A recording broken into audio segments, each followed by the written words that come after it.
Welcome to Comics Bazaar, the channel of comics commentary and arcana. This video features King Size Annual, The Avengers number 10, published August 1981. And you can see the cover price there, 75 cents. And the Avengers team at the time consisted of, here in the cover box, Captain America, the Beast, Iron Man, Vision, Hawkeye, Thor, Scarlet Witch and Wonder Man. In August 1981, the Avengers comic itself was up to issue 210.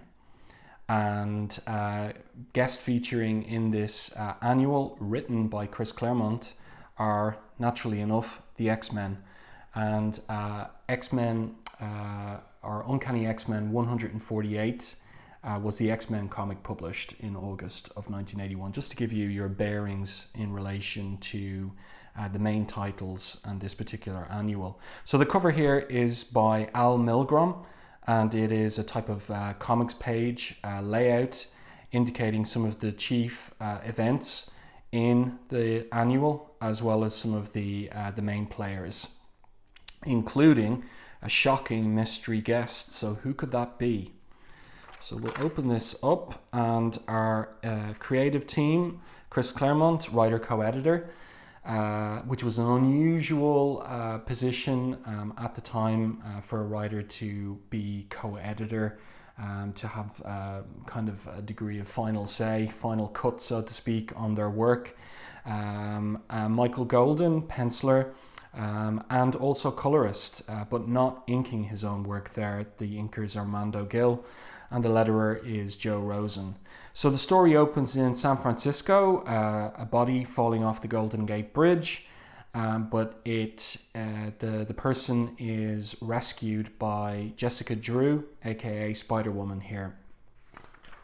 So the woman that she rescues, she brings to hospital, and in the hospital they go about trying to identify her, because it turns out she hasn't got a wallet on her, she's got nothing to identify her in her clothes. Even the labels on her clothes have been removed.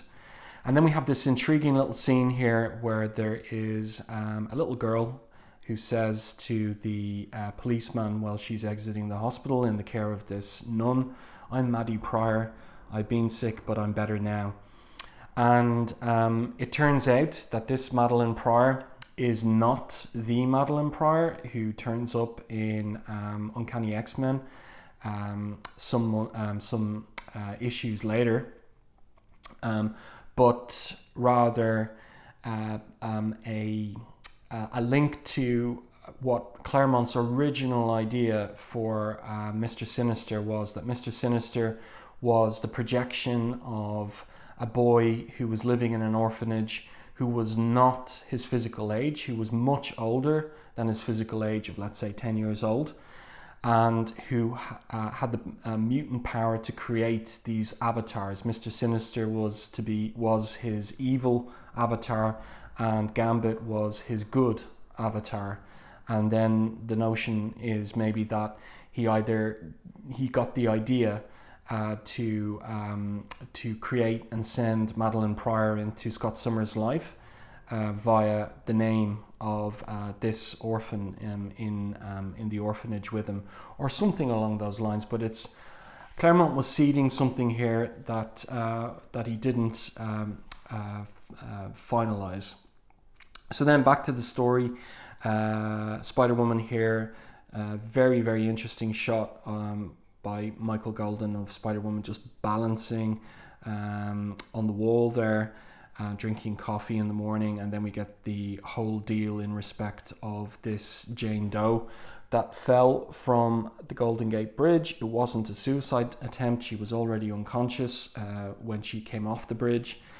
And it turns out by checking her fingerprints that she is none other than Carol Susan Jane Danvers. Age 29, Major U.S. Air Force, retired, Chief of Security, Kennedy Space Center, NASA, retired, former editor, Woman magazine.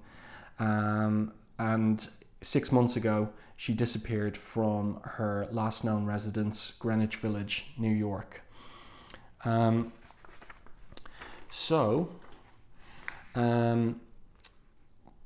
Spider-Woman.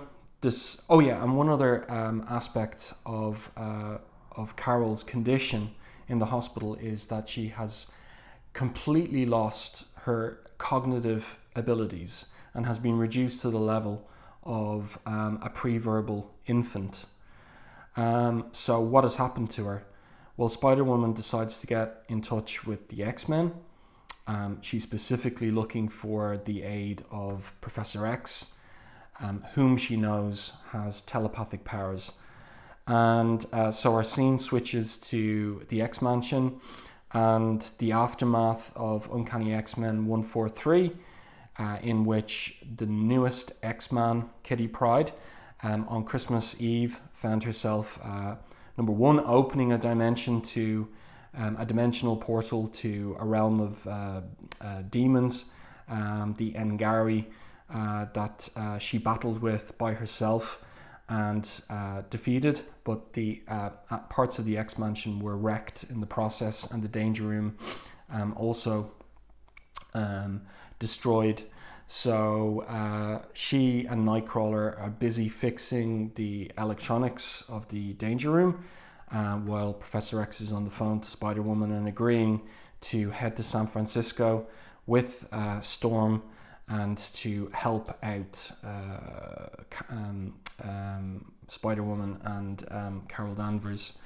So what happens is Nightcrawler and Kitty think they have the problem solved, but when they switch the machine on, it blows up in their faces, but everyone's okay. So then our scene switches to the hospital bed of Carol Danvers in San Francisco, and Professor X uses his power to read her psyche and finds deep within her psyche an image of her attacker, this character here. And this is the very first appearance of Rogue in Marvel Comics.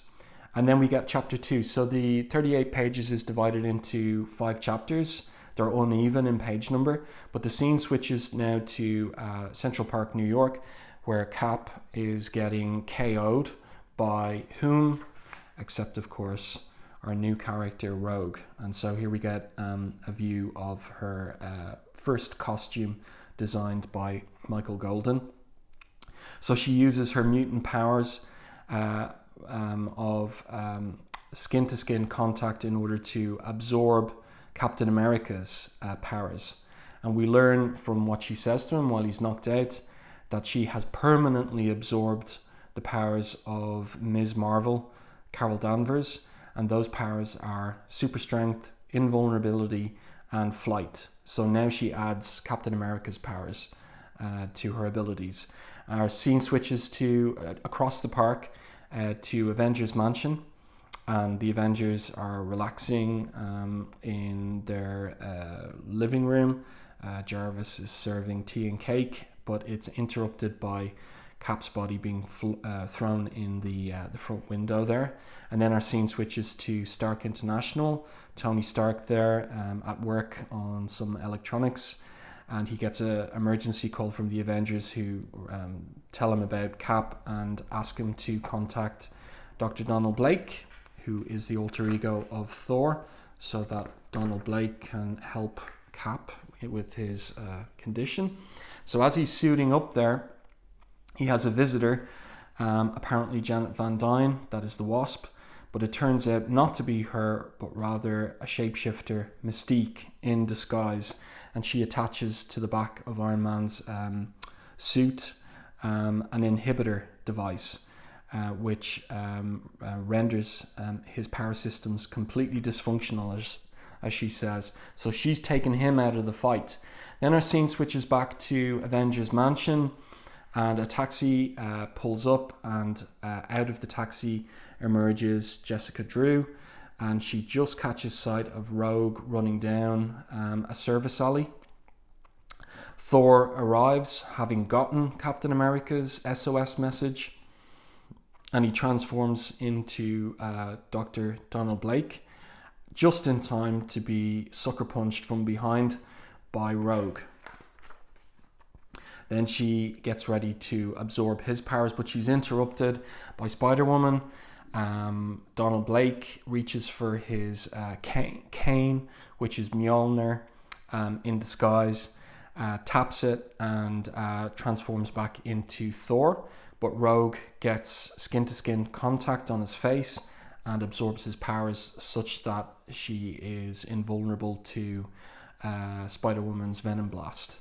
Then the Avengers arrive on the scene and they proceed to attack Rogue. So Vision tries first of all, and then Wonder Man. And these are characters whose powers Rogue is not able to absorb. And so she leaves and flies away there in order to hook up with Mystique, because Mystique is the one who has a master plan in train. So then we get chapter 3 here, set in the Avengers meeting room, and we begin to get backstory on the last time the Avengers had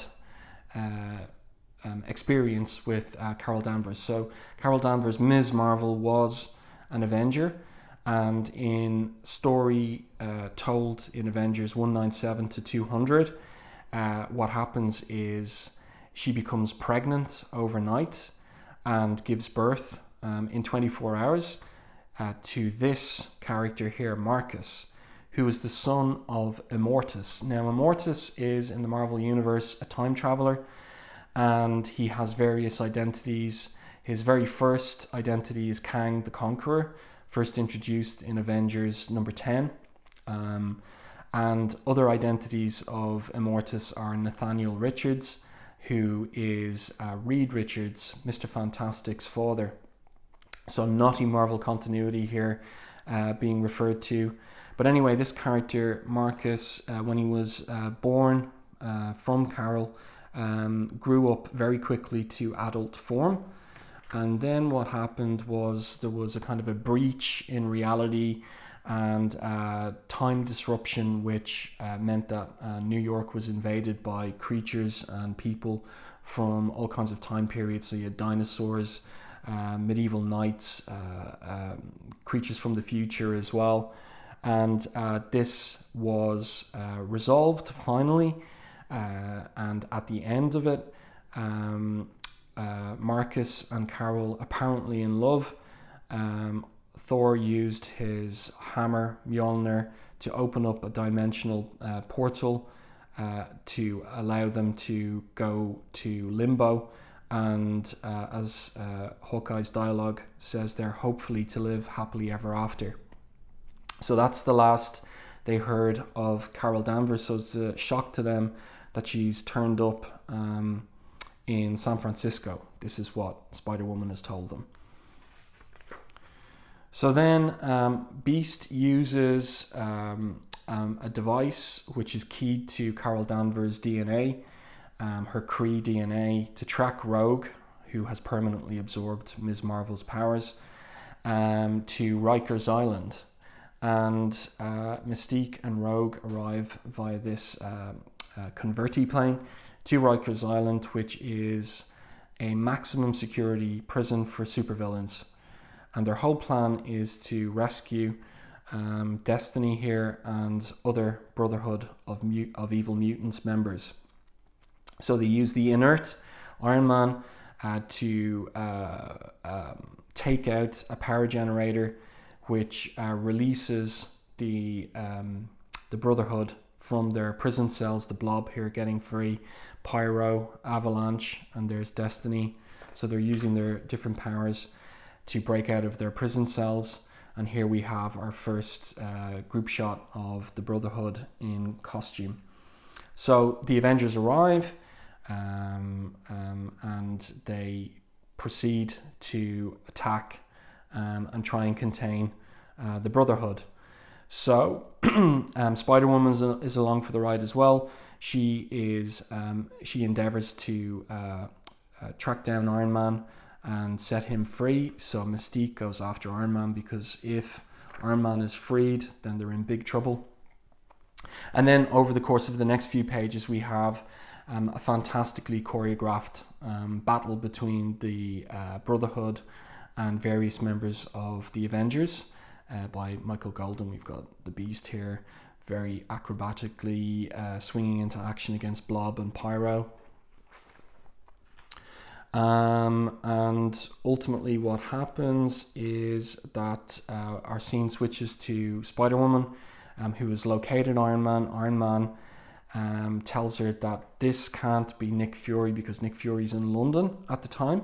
So Spider-Woman twigs that it is actually Mystique, and Mystique fires at her with the M16, but Spider-Woman's agility proves equal to the gun, and she avoids the bullets, and then she takes on Mystique. Rogue gets into action as well, but is blasted by Iron Man, who is a match for her. As she says herself, the powers that she's absorbed from Thor and Captain America must be wearing off because she felt Iron Man's punch. Scarlet Witch gets into the battle as well, and her hex powers are starting to turn the tide of the battle. So at this point, Mystique orders Rogue to bug out, which she does, and that leaves Pyro, Avalanche, and Blob to be taken care of by the Avengers. Then we've got this wonderful splash page here with Scarlet Witch versus Pyro. Pyro's conjured with his mutant powers a fire demon or monster or dragon, and Scarlet Witch has used her hex power to turn it to unliving stone. Iron Man thinks he can't go after Rogue and Mystique because he's got to help out the other Avengers, and in particular Scarlet Witch. So ultimately the Avengers, working together, take out Avalanche, they take out Pyro, and they finally take out the Blob as well.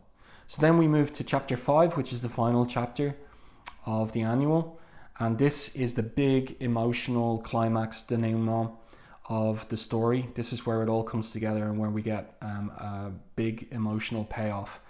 So the Avengers arrive at the X-Mansion. There's a fantastic half splash here by Michael Golden showing the swimming pool backyard of the X-Mansion, and you can see even the emotion on the trees from the jets of the Quinjet, which is capable of vertical landing and takeoff. Is just fantastic illustration. So Aurora and Spider-Woman offer to stay with Carol while she has her meeting with the Avengers, but she says no, something she's got to do on her own. So this is it. Like, here's the Avengers, and they look a bit embarrassed, and they're wondering, well, where were you and why didn't you contact us when you returned to Earth? And then Carol basically says, she reveals what happened. I didn't love Marcus. I never loved Marcus. Don't any of you realize what happened months ago, what Marcus did to me?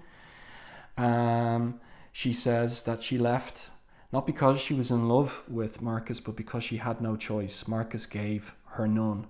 So then we get her account of how Marcus used machines of Immortuses in Limbo to control her will, and how she had no agency in the whole relationship with Marcus, and how the device he used to insert his life essence into Carol and be born of her and age rapidly to adult state didn't stop.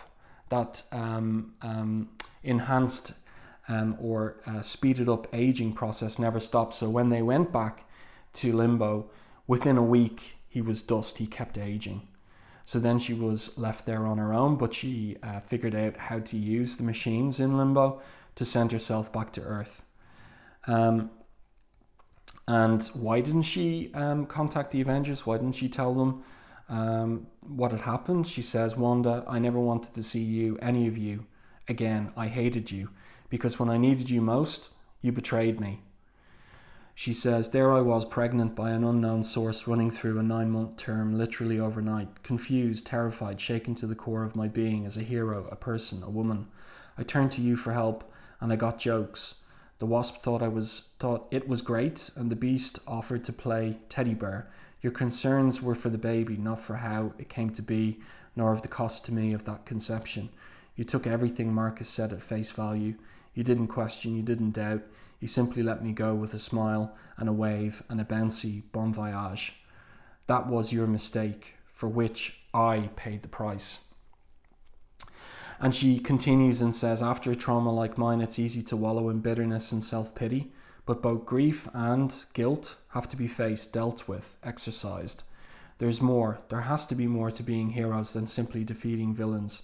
You have a role, a purpose far greater than yourselves. You have to set examples, lead the way. You represent what we should be, not what we are. You screwed up, Avengers. That's human. What is also human is the ability to learn from those mistakes, to grow, to mature. If you do that even a little, then perhaps what I went through will have a positive meaning. It's your choice. So this is interesting stuff. This is Claremont's development of, the original archetype of the Marvel hero. The superhero with feet of clay, very different from DC's Superman, Wonder Woman, these perfect heroes. So this is the Marvel hero taken to the next level. The Avengers screwed up here in terms of their treatment of Carol. And Carol it's not so much that she's berating them, but she's basically teaching them how they failed. They have superpowers, they're able to take on two-dimensional villains, but how do they deal with morally grey and complex situations? And they failed in respect of their friendship and their duty and obligation to Carol, as she puts it.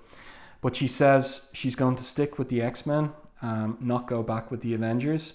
And she says, don't worry, I'll be all right.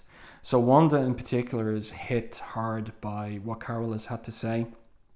And talking with her husband, the Vision there, she says, I suddenly feel vulnerable in ways I never imagined. Carol was my friend, Vision, and you failed her, he says to her. Yes, what hurts us deeply is the realization that I'm even capable of such a failure.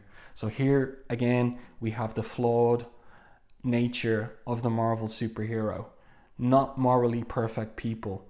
And Claremont was expert at creating these kinds of grey moral situations, and he must have seen in potential in the storyline from Avengers 197 to 200 to revisit Carol Danvers, a character he had written and had affection for, and tell the whole story from her side and show up the Avengers' limitations on the basis of his treatment of the story from Carol's side.